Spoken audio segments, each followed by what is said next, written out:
All right, let's get to the Friday mailbag where you can write to me and sometimes it'll appear on the show. You can email info@davidpakman.com, ideally with a substantive commentary, but sometimes there is very little substance and that's okay.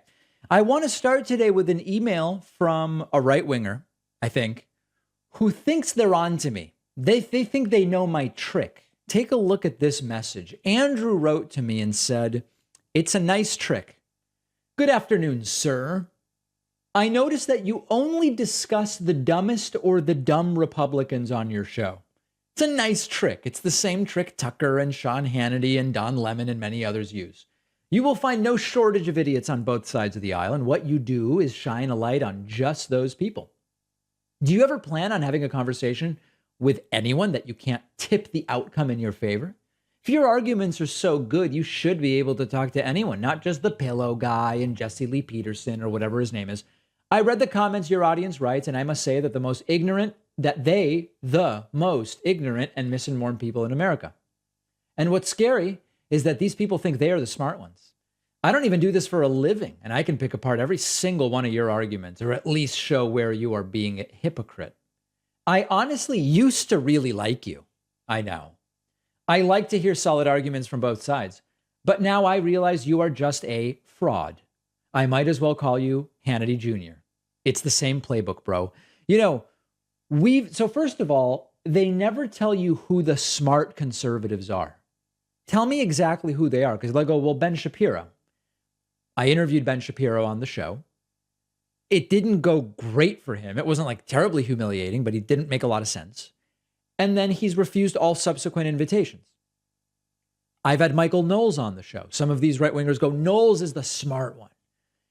To the extent that Jordan Peterson is a right-winger, people say, well, but Peterson's been on and he has an open invitation. We tried to get him back on recently. We had Andrew Sullivan on. He's a right winger, and I find him to be intelligent. And then people, no, those aren't the right smart right wingers, or they're not really right wingers, or whatever. We interview all sorts of people. Okay, all sorts of people. This is a very boring criticism. Let's go next to Earl. Now I'm going to be totally honest with you. I don't know if this email from Earl is satire.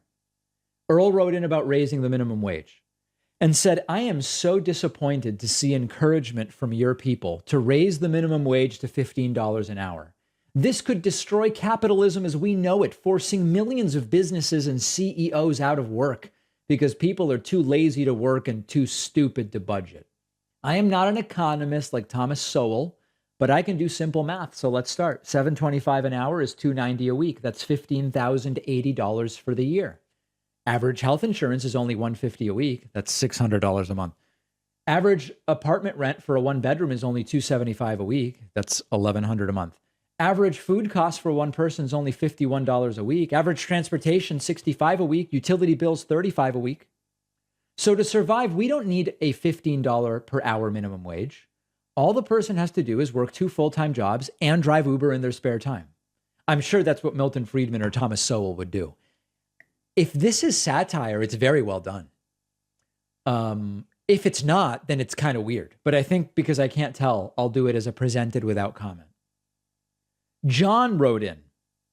John says, hi, David. Huge fan of the show. Was excited for you to find another right winger to interview this week with John T. Smithy. I think it was John Teague. As a tool for your viewers to understand when confronted with the new IRS hiring goals. That 87,000 number often thrown around is misleading. This is really important because right-wingers are loving this talking point of why does Joe Biden need 87,000 more IRS agents? Well, John explains. First of all, it's based on a proposal from May 2021 and not actually relevant to the current plan. Number two, the IRS expects 55,000 retirees in the next 10 years. These new agents would replace those folks. 3, the new hiring quota would be over 10 years rather than immediately. You know, that does change the big picture of that IRS hiring, doesn't it? John writes, I'm a CPA who has had this discussion multiple times a week with clients, and I've got to tell you, they look really dumb when I turn this around on them. Well, John, I always appreciate more information, and John does seem to know exactly what he's talking about. I'll keep that in mind when they pull the IRS talking points. Glorious Taco wrote in saying, shouldn't Abbott and DeSantis be arrested for those immigrant buses? David, in the past couple months, Abbott and DeSantis have been sending busloads of illegal immigrants to various Northeast Democratic-run cities, claiming that illegal immigration needs to be dealt with now. Shouldn't these two be arrested for knowingly transporting illegal aliens across state lines, a federal crime? And what money is being used to fund these trips? If public funds, should that be another federal crime? Yeah, we talked about this on Monday.